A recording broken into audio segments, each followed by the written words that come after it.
Periodically, I'll get a joke idea for a video which goes too far. This is one of those times. Fodlan and the grim darkness of the 41st millennia have little to nothing in common, yet the characters of Three Houses could fit in amongst 40k's multitude of factions. Their personalities line up rather well, which is something that both intrigues and horrifies me.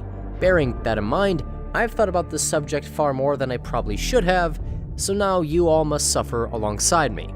Hello everyone, I'm Bufar191, and welcome to What 40k Army is the Cast of Three Houses. Kicking this off, we've got Rhea, and come on, did you expect anything less? Of course, Dragon Pope, witches burn nice but heretics die twice Rhea, would play the Sisters of Battle. Hell, Three Houses intro encapsulates what the army is like, rather nicely. They beat the hell out of would-be apostates, kill them horrifically, and then mourn over the bones of their dearly departed. For those who don't know, the Sisters of Battle serve the Inquisition and are what happens when you give nuns a license to kill. They're zealous, fanatical, and above all else, hot as hell. Literally, these ladies won't hesitate to fry your ass for missing Sunday service. Despite trying to see Rhea's nonsense to fruition, Sedith is a rather down-to-earth guy. He respects humanity and has its back far more than the Dragon Pope ever would. Despite his long lifespan and the trauma of his race's near extinction, he's a pretty normal, albeit strict and disciplined, sort of dude. He'd probably play the Imperial Guard, since he comes off as that 1 in 10 million veteran that got to retire from service. He's a grump because he's been through hell and somehow survived. As age begins to take its toll upon Manuela, the former songstress's thirst, her hunger for youthful young men has become insatiable. The ravenous cravings have warped her into an apex predator which few can run from, let alone stand against. If Manuela isn't stopped, all those within her path shall be destroyed, much like the Tyranids and the galaxies they've consumed. All of us should thank the Emperor that crests aren't toasters, because that's Hannemen fan art I don't want to see. The Mechanicus is a faction of mad scientists that constructs the Imperium's toys. They also research technology and go grave robbing in search of lost baubles. Sometimes this ends rather fruitlessly, other times they piss off the locals. With how enthusiastic Hannemen is about crests, I feel he would fit right in with the Mechanicus.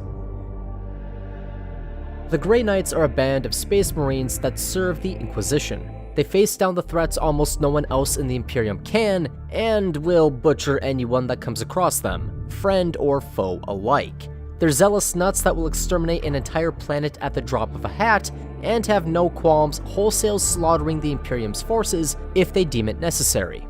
They're just Catherine, if someone replaced Thunderbrand with whatever the hell this thing is. Alois is the uncle I wish I had. Kind, friendly, and above all else, campy. The man is a wrecking ball that can insta-gib those that stand in his way, and is loyal to those he calls friends. For all intents and purposes, he's Vulcan, the Primarch of the Salamanders Space Marine Legion, save for the fact that his skin isn't pitch black. There's a reason Shamir doesn't have a maid outfit in Three Houses.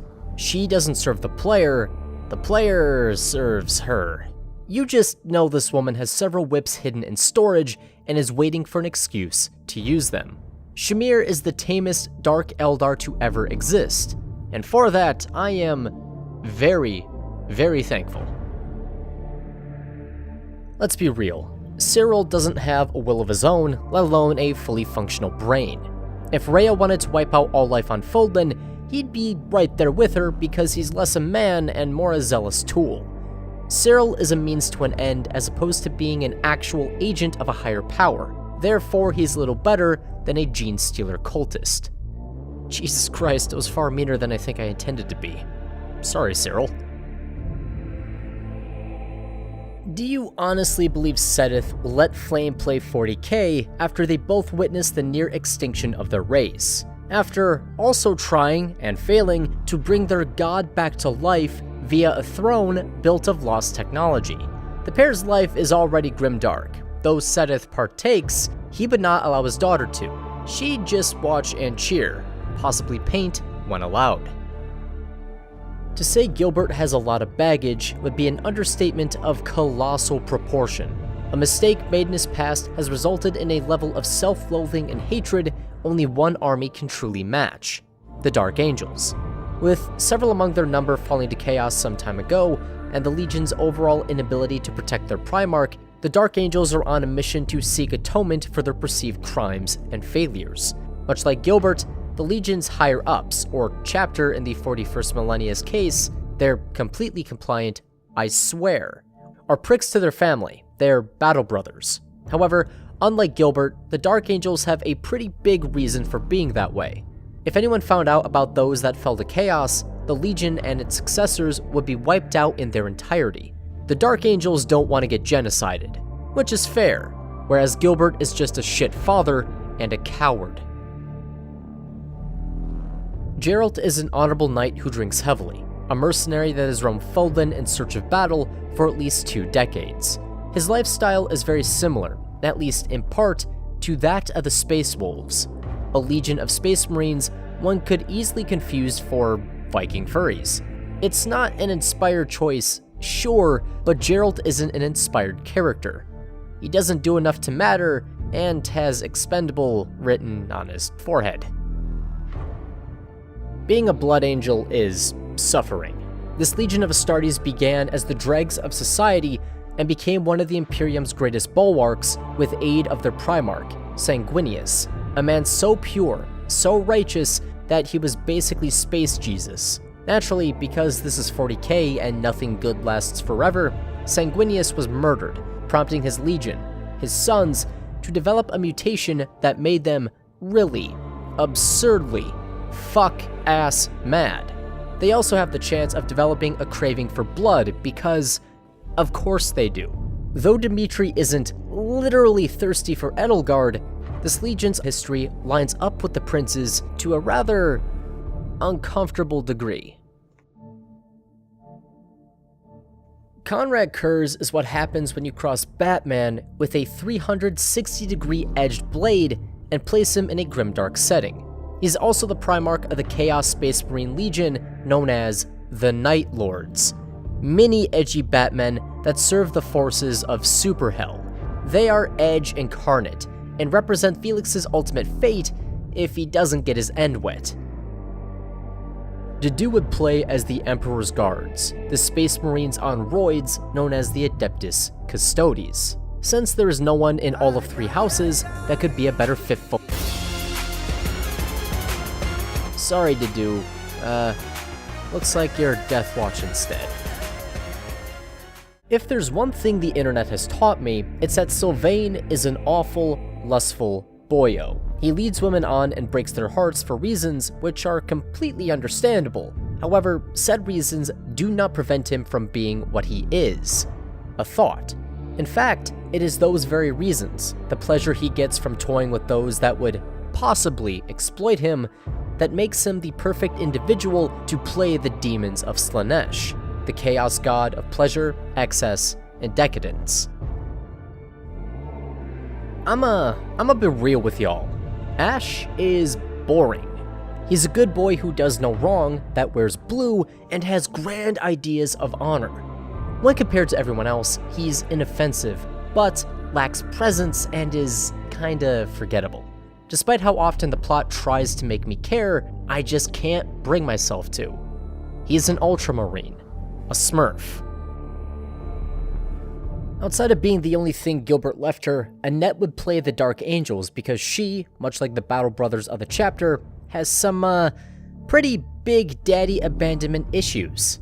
Admittedly, she's doing better than most would in her position, certainly better than the Dark Angels, on account of her spunky, go-getter demeanor.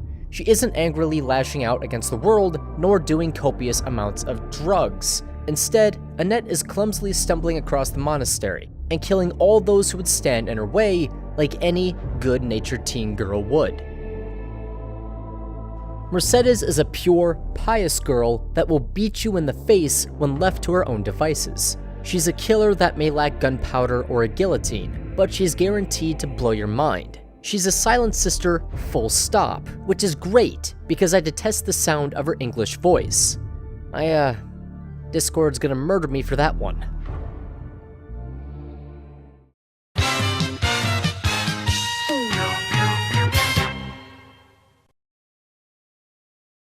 Claude is an outsider, as he loves to point out, which means the weeb machines of the Tau are a perfect fit for him. This Empire Xenos at the edge of the Imperium loves cooperation, harmony, and unity between the people of the galaxy.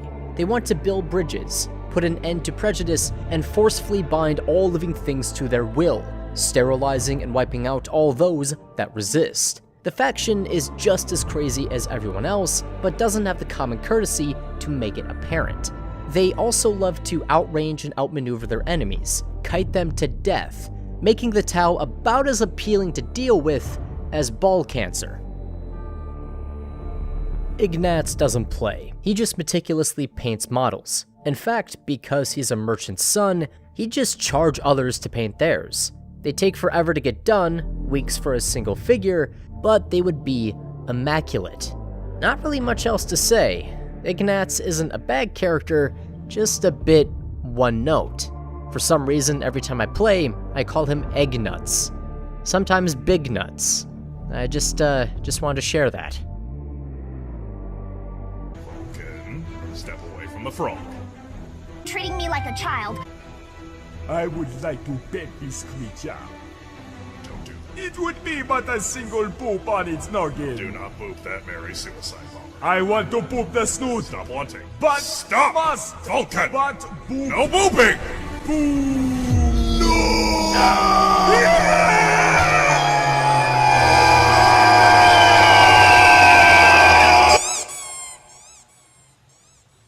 All right, buddy, you asked for it.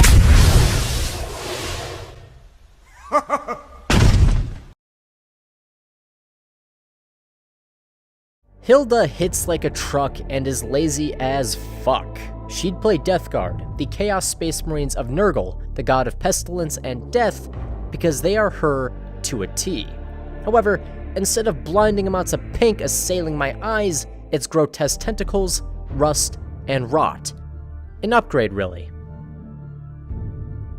Obsessed with age, absurdly high opinion of herself, talent for magic, and is dying a slow death. Yeah, Lysithea is an Eldar. Craftworld Eldar to be more precise. Unless of course she borrows Shamir's whips for an evening. Like the Death Corps of Krieg, Marianne simply wants to die. Her life sucks, and she seems to only find solace in serving the goddess. Doesn't help that there's the subtle implication she finds that which she seeks if the player doesn't recruit her, on account of Marianne just not being present anywhere. She either gave her life or simply gave up on life, both prospects being equally awful. Thankfully, I recruited her on every playthrough, so that's a timeline I keep avoiding.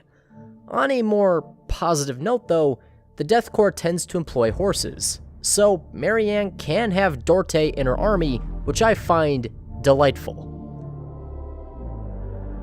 Come on, you already know the answer. It's Space Wolves, because she wants Gerald to notice her.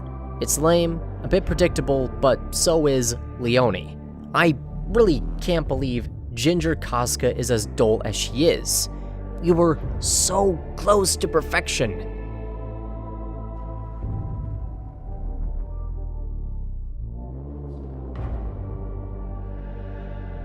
Edelgard is revolutionary. She wants to uproot the old systems of Fodlan and replace it with something different. She's an agent of change and would undoubtedly play the demons of Tzeentch, the chaos god of change, evolution, intrigue, and sorcery, since she embodies all aspects of this being, both negative as well as positive. She's a treacherous individual who will betray all those who stand in the way of her ambitions, yet is a beacon of hope to those oppressed by the current system. There isn't really much else to say beyond that, let alone joke about. Edelgard is just the sort to spark an uprising on a hive world, only to have it lead to a demon incursion and still see that as a win.